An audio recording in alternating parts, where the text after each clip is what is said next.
Welcome to the Pacey Performance Podcast. Today, I'm speaking with Head of Strength and Conditioning at the NSCA, Scott Caulfield.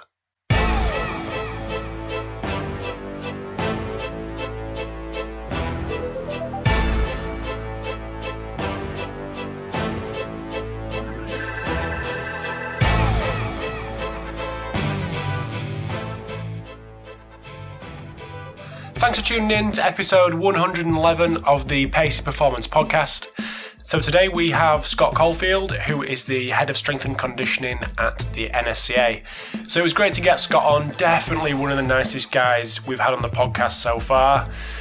So it was great to chat about lots of things, from internships to personal training once again, and his background in that area, building a strong network, and his coaching philosophy, which we discuss at length in part 2. So just before we get into the chat with Scott, got a nice little surprise for you. It was actually a nice little surprise for me. So every other week, Coach Me Plus have been providing a sports science minute for us, just giving us a little snapshot of information, whether it be on weightlifting derivatives, whether it be on teaching the Olympic lifts, managing data. But this week we have a Coach Me Plus special guest in Jay DeMayo. So Jay's going to talk to us a little bit about nutrition and how he uses the resources he's got at his place of work to educate his athletes when it comes to nutrition. So massive thanks to Jay. Absolutely love Jay, and while I think about it, I actually need to get him on for a part 2 because I would absolutely love that. So enjoy a little talk with Jay and enjoy the podcast with Scott, and I will speak to you soon.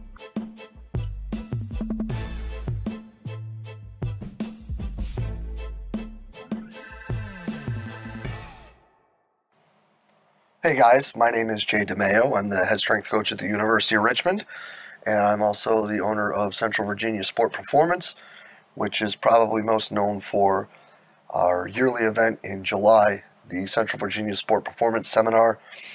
The event is kind of friendly known as CVASP by many people within the business.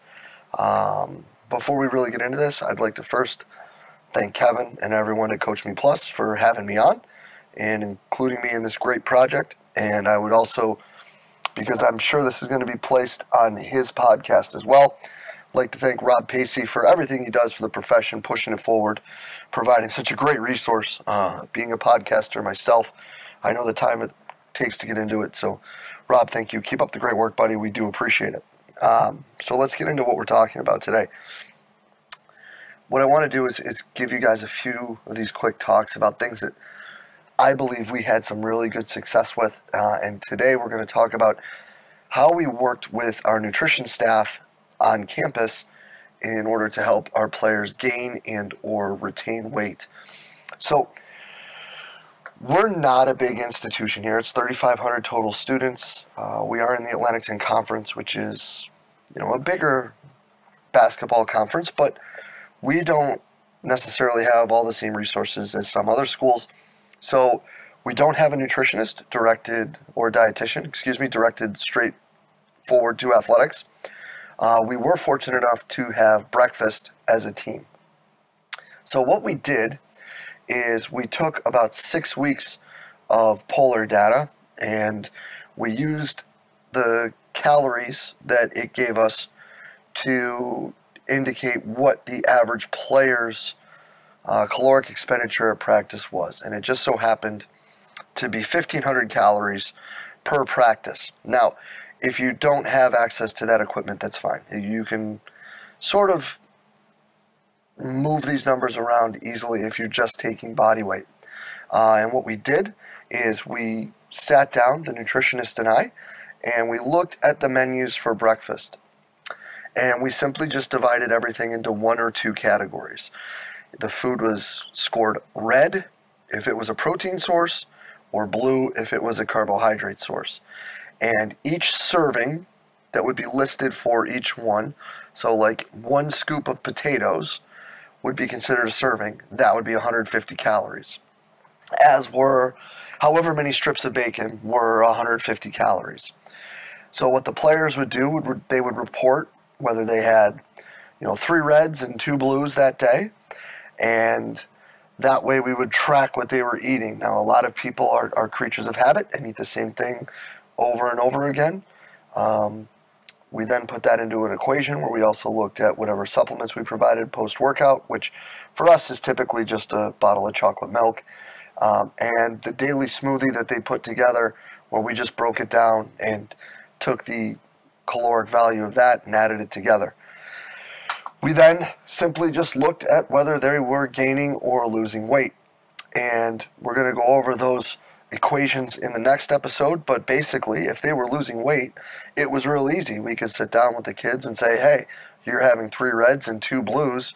Maybe we want to add some more carbs to your breakfast. Let's have a 3rd blue, and we can add that way. And then it's an easy way to track, easy way to get people across campus involved in athletics, and an easy way for you to be able to manipulate simply the nutrition plan of your student athletes. In the next episode, guys, we'll come back. We'll talk about the equations that we used, how we wrote them, and what it showed us with what we did with the student athletes. Again, Kevin and Rob, thanks for all you're doing. Guys, I hope that this helped a little bit, and we will be back next week.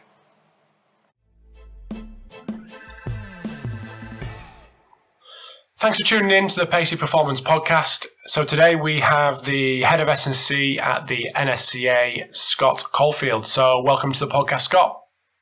Thanks a lot, Rob. Great to be here. It's great to have you, mate. So anyone that doesn't know who you are, do you just want to give us a little bit of a background on you and what you're currently doing?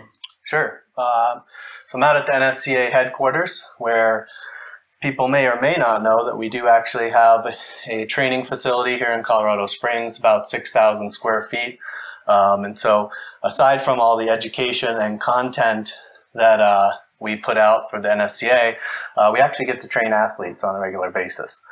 So it's a pretty unique position in that we can have our hand in a bunch of different athletes, from high school to college to tactical to regular folks, and then do all the other associated things within the NSCA.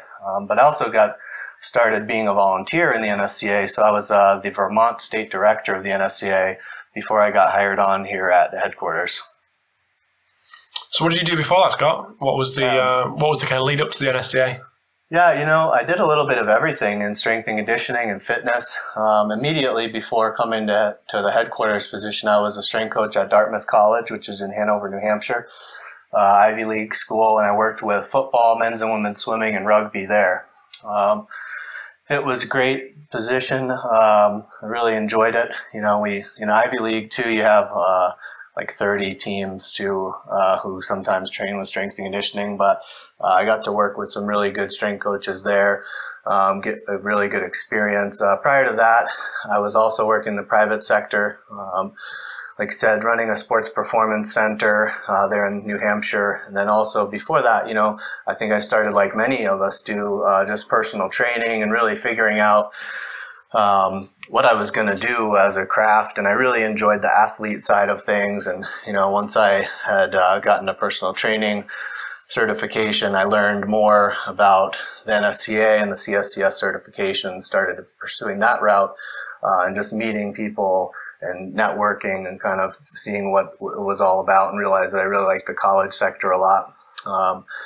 Right immediately too, before Dartmouth, I worked for an ABA basketball team. So that's the one that you've seen with the red, white, and blue basketball that Dr. J made famous back in his day, but it was still going in the early 2000s.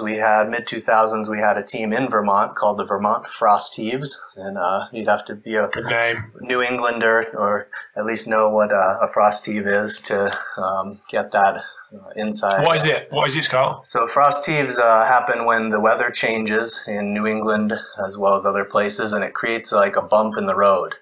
And so it was this little bumps that happened underneath the pavement. And so that was one of our corny little taglines, was we're gonna be a bump in your road. Oh, nice, nice. Yeah. But so that was a really neat experience. It was, it's professional. There was a salary cap. The ABA is a really interesting atmosphere, because you have guys who are just trying to start their professional basketball career, And you have also guys who are trying to extend their career, so who may have been playing pro in Europe, may have, had their stints with the NBA. But we really fortunate. We got a really great head coach and a really supportive front office. We actually ended up winning the ABA championship in 2006 and 2007. And in 2007, actually, Sporting News called us the best team in minor league basketball, which included the CBA. So that was a pretty neat accolade. Very good. Yeah.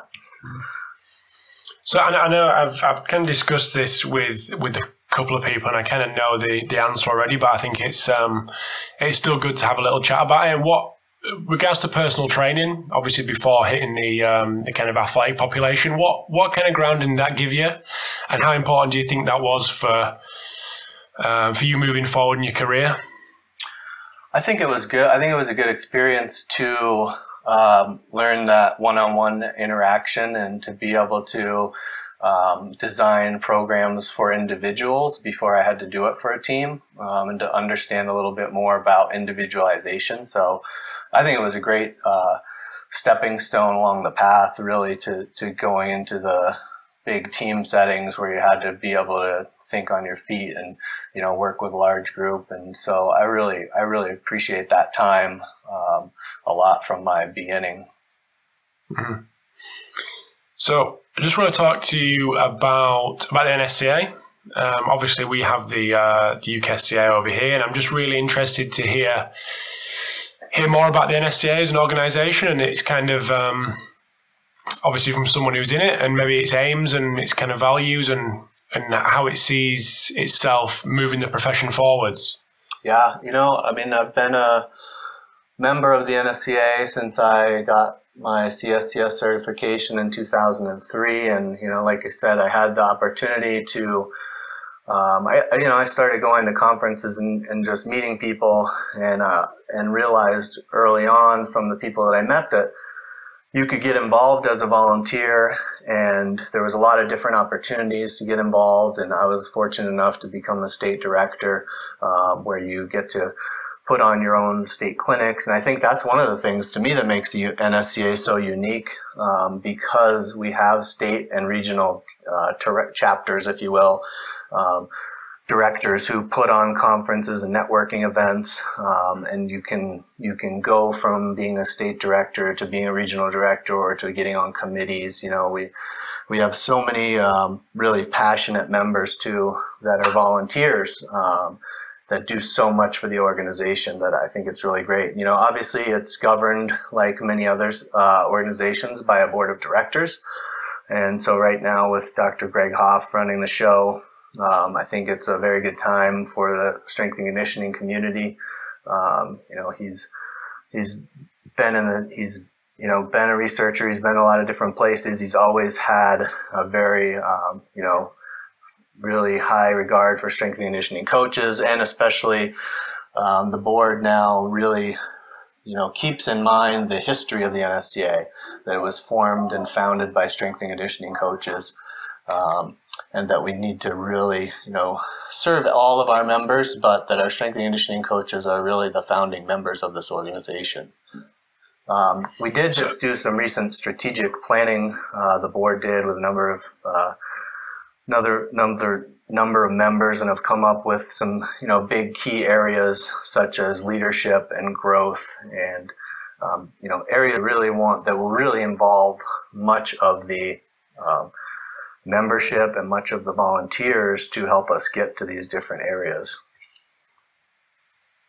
So what do the NSCA see them areas being? Leadership, being more of an advocate for coaches, being a better partnering with other organizations.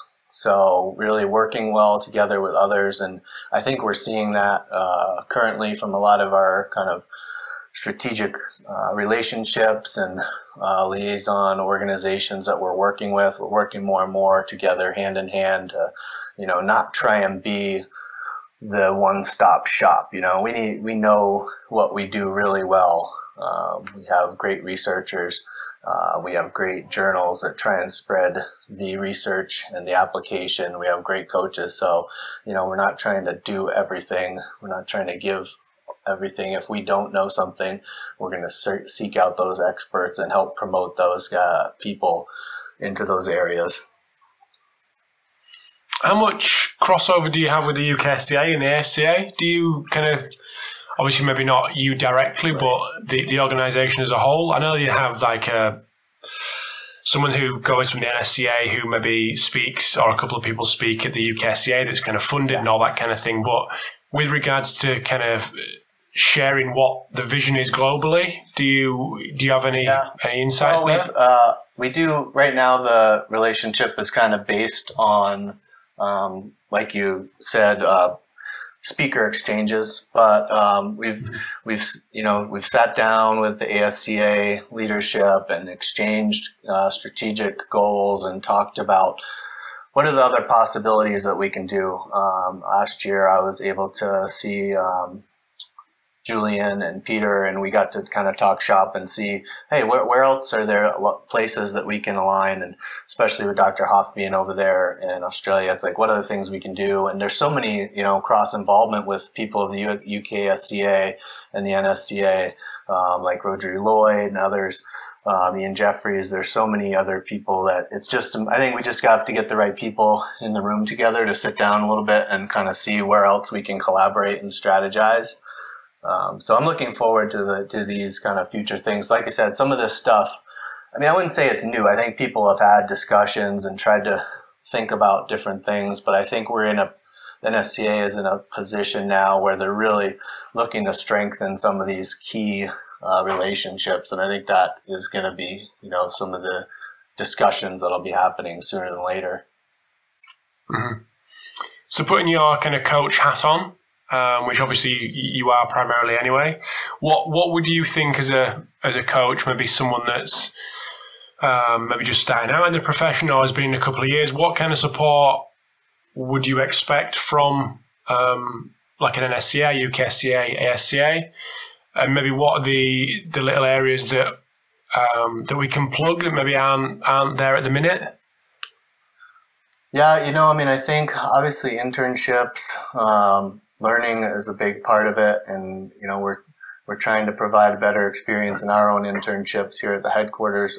We do have a new certificate program that is coming out called Fundamentals of Coaching Lifts. So it's a 2-day course on where you're evaluated on how to coach someone performing the lifts. And the 4 lifts that we focus on are the squat, power clean, the push press, and the bench press. We've had a number of our professionals, some really top-notch strength coaches, top professors and researchers around the country working on this certificate.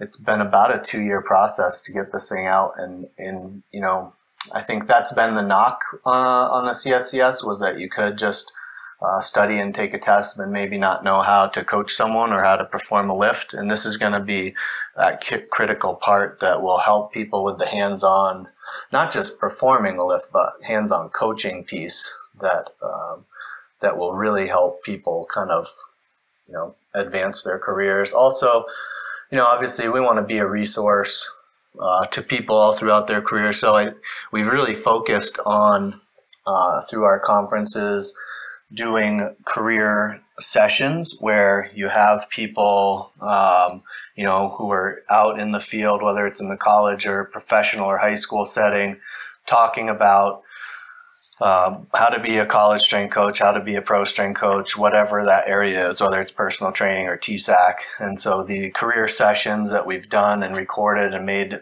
as web content on the website, we have career development guides, which are like a hard copy with the article that they write. So part of it is they write an article and do a presentation. So these are really, I think, key kind of, this is how I did it resources for coaches and trainers. So is that practical element an add-on to the CSCS, or is that completely separate? So it can't be part of the CSCS because of the accreditation stuff, like whatever. I think people would like to see it someday. I don't know if that's possible or not. I know that there are some, obviously the UKSCA and the ASCA have some hands-on, and there's a There's definitely an assessment portion to it.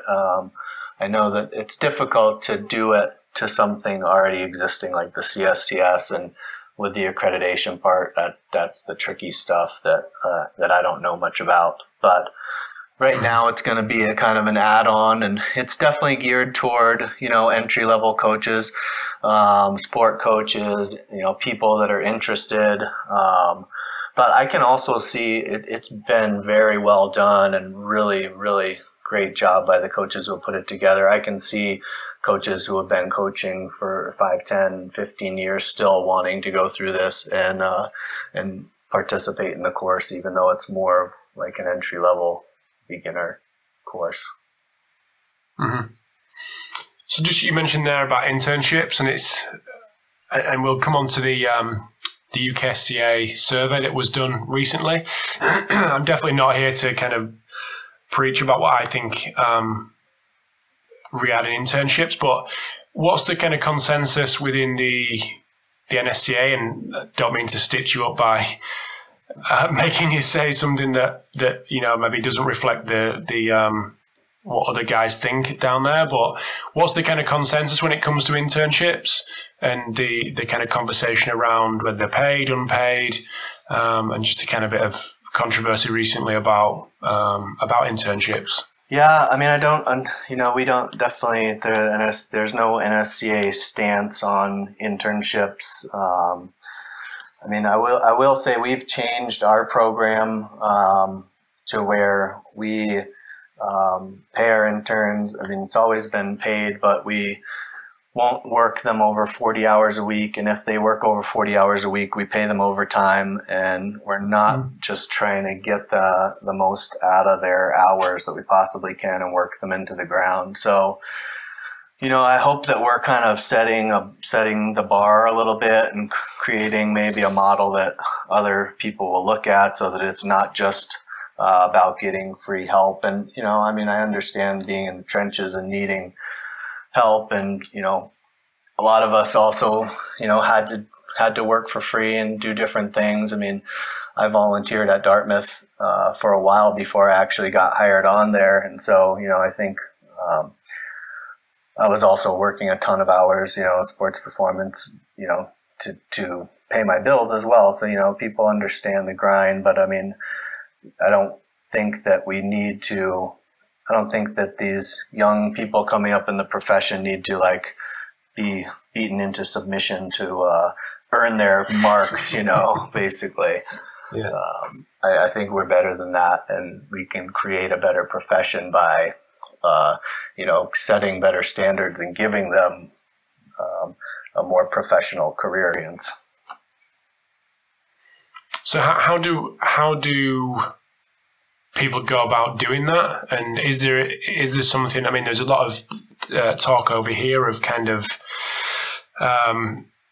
really putting a policy together for kind of UKSCA to stand by when it comes to internships and the kind of level of education that someone should fit into a certain category, whether they're paid, unpaid. Is that something you feel is doable and is the answer to kind of internships? I think it is. I think we could put out, better kind of positions or better models. I know there's a lot of places out there that are probably doing a great job with their intern positions, and they have looked into whether they've gone to their athletic directors or gone into other resources where they've had to, to really show that they really value these positions. And I think, that'd be a good thing for the NSCA and the Collegiate Strength Coaches Association, the CSCCA, maybe to collaborate on and work together on. We've come together on a couple different things recently around some NCAA stuff to, issue a joint statement to work together. So I think maybe that might be a good step, another step for us to kind of collaborate on something. Mm-hmm. So we chatted about the UKSCA survey that was done. I think that was released a couple of days ago after it was part of the UKSCA, and you mentioned that the NSCA are going to follow suit with something like that. And it'd just be interesting to get your kind of prediction on how that may fare compared to the UKSCA. Yeah, I'm survey? interested to see. So it's a demographic survey, and we're working on doing that. I think the tough one with some of these, from what I've learned in my 6 years of being here at the NSCA, is it's tough sometimes to get people to fill these out, right? So that's one kind of roadblock that you end up dealing with. But yeah, I mean, I was looking at, kind of the membership that different membership wedges and different strengthening experience wedges that they have on this, as well as like formal education. So, the vast majority were in that 3 to 10 year mark, or even you could even say 0 to 10 was really the vast majority from an experience standpoint. And I think we'll likely see a pretty similar breakdown with our members, and experience, or education too, bachelor's degrees and then master's degrees, obviously too, that's going to be pretty similar. Pretty much everybody has both of those. And, at least for us, that seems master's degree is pretty much a minimum qualification, as well as a strength and conditioning certification for employment these days anyway. Right. Which is crazy. Right. Which is absolutely crazy, isn't it? Yeah, I'm just getting I'm just finishing my master's degree right now. I've been out of school for 15 years, and it was one of the boxes that I just never checked. I mean, when I got out of college, that really wasn't as big of a thing as it is now. And so, yeah. Mm-hmm. But that's been a neat experience for me to do at this age, and balance working full time and travel and all that good stuff with going back to school and getting using my brain in a little different ways, which has been good for me, I'm sure. So we're just going to take a very short break in between parts 1 and 2 with Scott. So I hope you're enjoying part 1. In part 2, we start off with a chat around coaching philosophy, and we get a little bit into Scott's philosophy. Then we touch on the dark arts of networking and a little bit around kind of making the most of conferences and how to approach people and things like that, which is really, really interesting. So just before we get into part 2, which I hope you really enjoy, I just want to say a massive thanks to both sponsors of the podcast today, which are Coach Me Plus, who as always provide a informative sport and science minute every other episode, so thanks to them guys. And a massive thanks to stalwart sponsor of the podcast, Vald Performance, makers of the Nordboard. So thanks to them guys, keep supporting the podcast and make it what it is. So I hope you enjoy part 2, and I'll speak to you soon.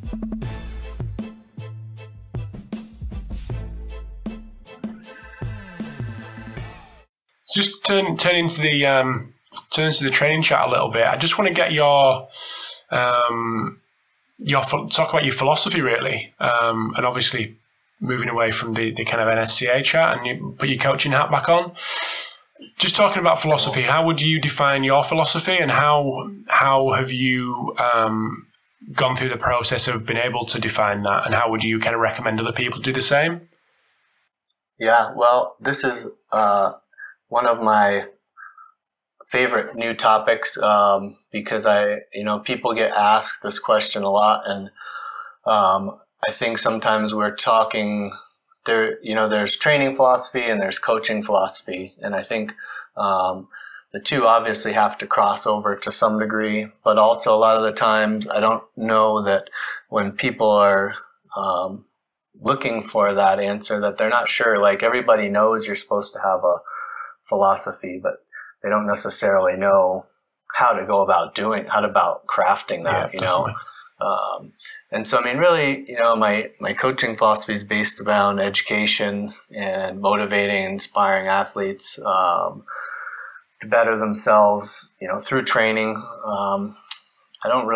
Not focused on winning, I believe, in core values, and I think that's the key part to anyone's philosophy. So, core values of dedication, attention to detail, teamwork, communication, and helping others are really what I kind of pride myself in my coaching philosophy on. I think also having a strong network, having, a literal strength shop of people that you can rely on and, either refer out to that was another interesting one. I listened to your interview with Dan Plath that he kind of alluded to something similar like that in his coaching philosophy.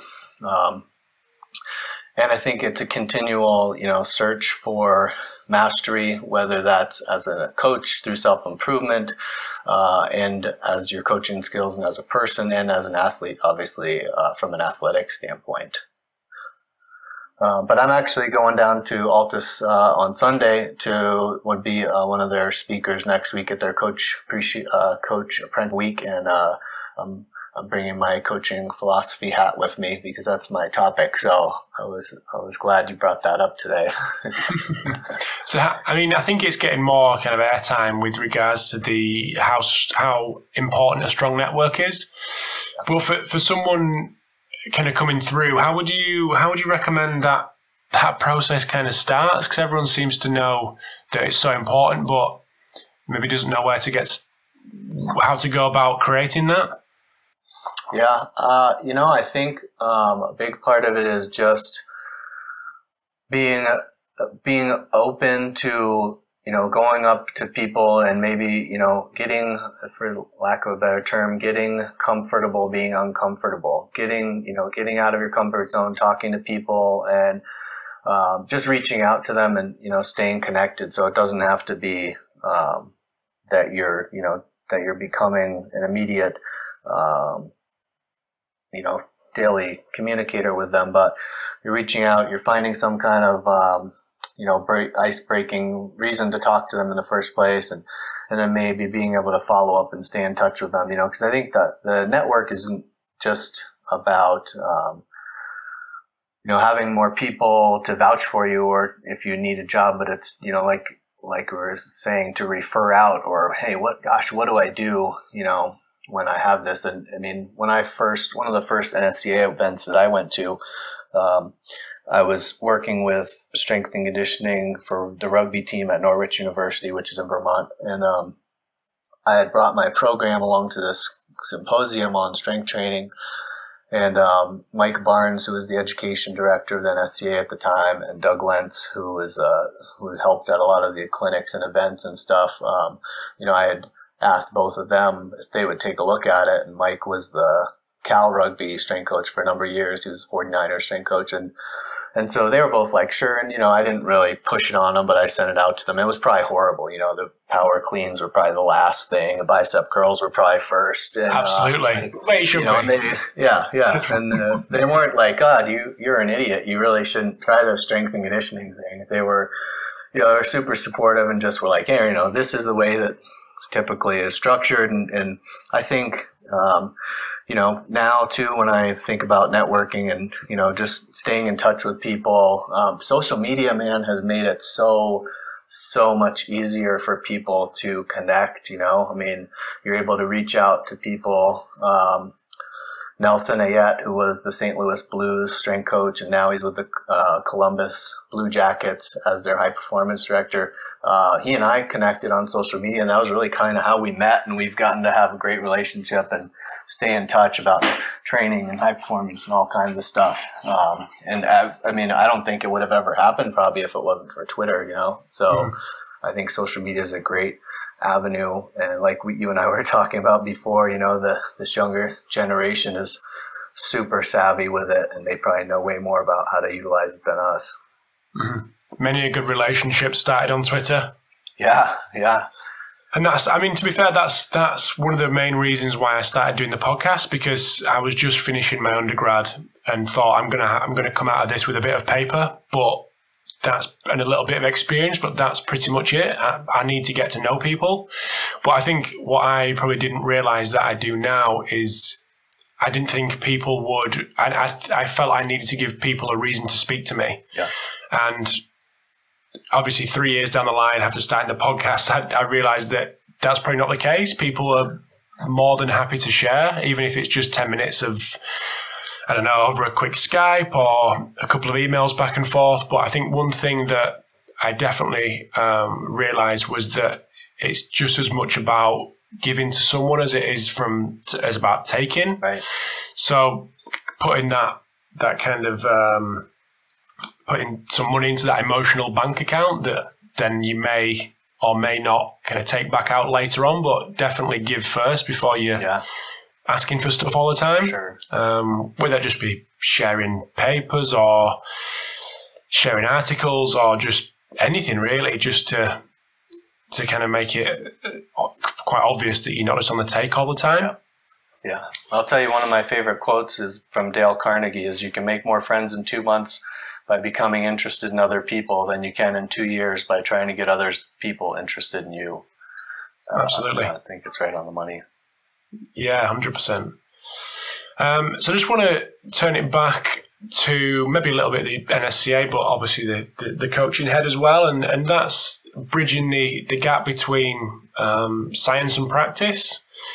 And I think you mentioned it. I was going to write it down, but I forgot when you did mention something to that effect with regards to the NSCA and how we kind of work together with, or how you guys maybe work together with external partners. And what's the kind of key to making that happen, to bridging that gap for practitioners? Yeah, I think there's a lot of different ways this is happening. I think that the online journals that we have now, the NSCA Coach, the Personal Training Quarterly, the TSAC report, are much more geared toward the practitioner, whereas the JSTR is very, very research article based, and there's a lot of people out there still that are working together. So I think it's about where the research is being done and where they're working together with coaches and high performance people, whatever it is, and they're doing a better job. It's not just coaches saying, well, we're in the trenches every day and we do it like this, and that's not what happens. The researchers saying, well, we found this out and you're just not doing it the right way. So I think you're seeing, there's more and more places in the university setting, whether, you have your Andrea Hooties and Dr. Fry, or you're at Kansas and your Andy Galpin's out at Cal State Fullerton, people that are working well together with their people in the lab, utilizing those people, and then crossing it over into your coaching world. I think more kind of, the people that are on the cutting edge are looking to get that edge. I mean, professional sports, and with all the monitoring and testing and evaluating, maybe that's kind of swinging too far one direction right now, but there's certainly an opportunity like there never was to collaborate between the laboratory and the field, I think. Mm-hmm. So one thing that just came to mind then was when you say about the monitoring and that side of things maybe going a little bit too far with the kind of traditional strength coach that is based in the gym with athletes coming in, doing their thing and then leaving, and the next group coming in. Especially, I'm just thinking of my kind of experience over here, and maybe the strength and conditioning coach is kind of been expected to do other things except be in the gym. Although when you go to a UKSCA workshop, you are working on them specific things, but it's so multifaceted is the kind of role of the strength and conditioning coach.